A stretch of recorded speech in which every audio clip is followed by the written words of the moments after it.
teman-teman, perkenalkan saya Raden Doro Anissa Satya, mahasiswa Perikanan Universitas Gadjah Mada. Di video ini, saya akan memaparkan alat, bahan, serta langkah kerja pada praktikum pengelolaan lingkungan acara terumbu karang. Karang adalah hewan tidak bertulang belakang yang termasuk dalam filum Cnidaria dari ordo Scleractinia. Sedangkan terumbu karang adalah sekumpulan karang yang membentuk hamparan koloni luas dan menjadi ekosistem khas laut tropis. Umumnya, terumbu karang hidup pada pinggir pantai atau daerah yang masih terkena cahaya matahari kurang lebih 50 meter di bawah permukaan laut. Beberapa tipe terumbu karang dapat hidup di dalam laut dan tidak memerlukan cahaya. Namun, terumbu karang tersebut tidak bersimbiosis dengan zooxanthellae. Ekosistem terumbu karang memiliki kekayaan biodiversitas serta produktivitas yang tinggi. Karena itulah, terumbu karang memiliki peran yang signifikan. Secara ekologis, terumbu karang merupakan tempat organisme hewan maupun tumbuhan mencari makanan dan berlindung. Secara fisik, terumbu karang menjadi pelindung garis pantai dari ancaman gelombang. Alat bahan yang pertama adalah set scuba sebagai alat bantu penyelaman. Kemudian ada underwater paper dan pena waterproof, fungsinya untuk mencatat hasil pengamatan. Lalu ada clipboard yang digunakan untuk alas pencatatan data. Deep meter console untuk mengukur kedalaman penyelam. Roll meter sebagai transek garis. Frame berukuran 58 x 44 cm sebagai area pengamatan pada metode UPT. Lembar identifikasi jenis karang untuk membantu proses identifikasi karang yang ditemukan di area pengamatan. 2 buah botol 330 ml sebagai tempat sampel air. Refraktometer yang digunakan untuk mengukur salinitas perairan. pH meter yang digunakan untuk mengukur derajat keasaman air.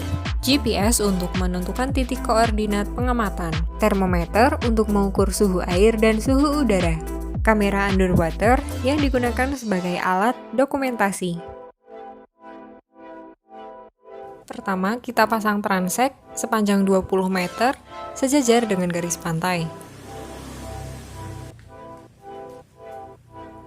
Lalu, kita lihat titik koordinatnya menggunakan GPS dan dicatat pada kertas sabak.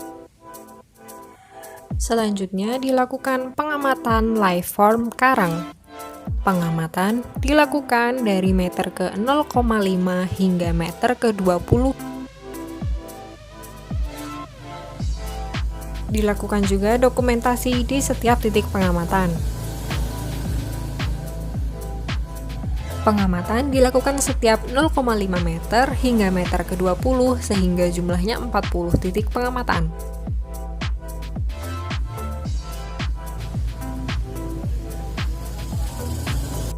Setelah itu dilakukan pengukuran suhu air dan suhu udara menggunakan termometer.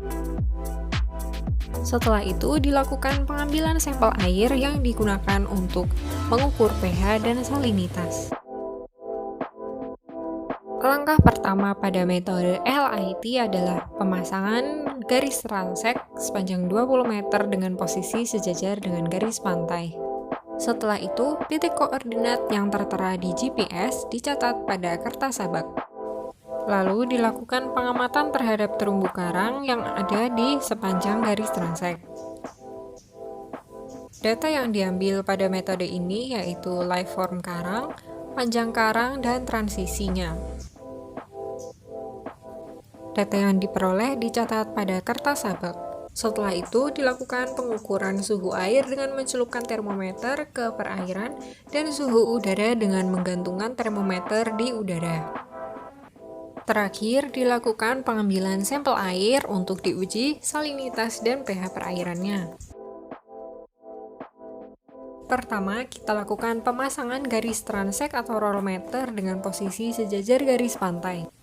Lalu kita catat titik koordinat yang tertera pada GPS. Selanjutnya dilakukan pemasangan frame pada garis transek. Frame dengan nomor ganjil seperti 1, 3, 5, dan seterusnya diletakkan pada sebelah kiri garis transek. Frame dengan nomor genap seperti 2, 4, 6, dan seterusnya diletakkan pada sebelah kanan garis transek.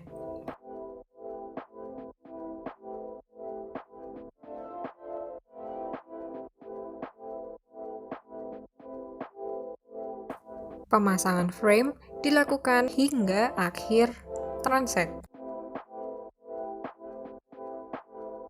Berikut ini merupakan contoh pemasangan frame pada metode UPT. Setelah itu dilakukan pengambilan gambar dengan posisi kamera tegak lurus frame. Lalu dilakukan pengukuran suhu air dan suhu udara menggunakan termometer. Kemudian dilakukan pengambilan sampel air. Sampel air ini digunakan untuk mengukur salinitas dan pH.